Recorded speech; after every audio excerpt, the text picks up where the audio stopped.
that's going to take us into Zhalgas Zhumagulov versus Manel. Your favorite fighter? Yes. Well, I wouldn't say my favorite fighter. There's other fighters but he's up there. He's a really Max Holloway is our favorite fighter. Yeah, that's my favorite fighter, I would say. You can't go against that.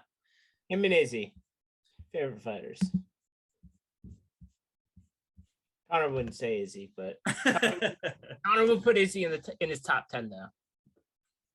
Yeah, for skill, like he's like maybe like top 3, top 2. And just for being entertaining, he's like a 10.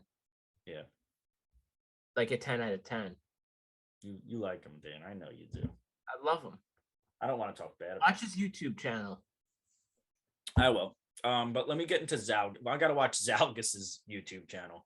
1-2 in the UFC. Like I said, he was the best 0-2 fighter in the UFC. And then he finally got that win finally over Jerome Rivera. That was a sick guillotine choke. Sick. And it was well deserved. And it was too long for that. He fights out of Kazakhstan. Fights out of that prominent Kazakhstani MMA gym, Erkin Kush. He has a slight positive striking differential, 1.4 takedowns per fight at 50% accuracy. Stats don't really show how good he is, though. Those two fights were very close in the UFC. He got thrown to the wolves and got himself into 2 wars with Rulian Paeva and Amir Albazi.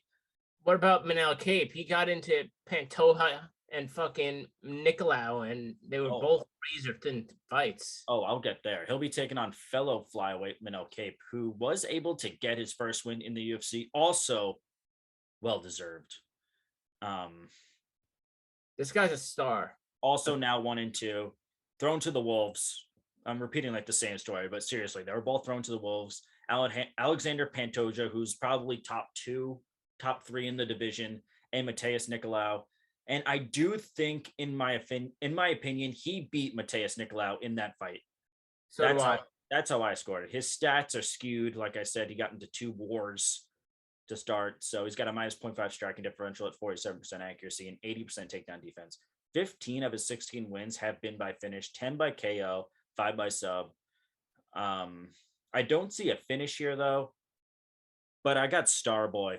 I think he'll be able to get his hand raised. Yeah, this fight is close. Zhumagulov is going to look to use his the clinch and the grappling. Yeah. And going back to 2017, Manel Kape has fought Kyoji Horiguchi before, who's headlining Bellator this weekend himself against Sergio Pettis. He lost that fight via head and arm choke in the 3rd round. So he has been subbed before. But most of his losses are unanimous decisions, and then he just goes on knockout streaks. So I could see a start of another knockout streak. He is a very slow starter, though.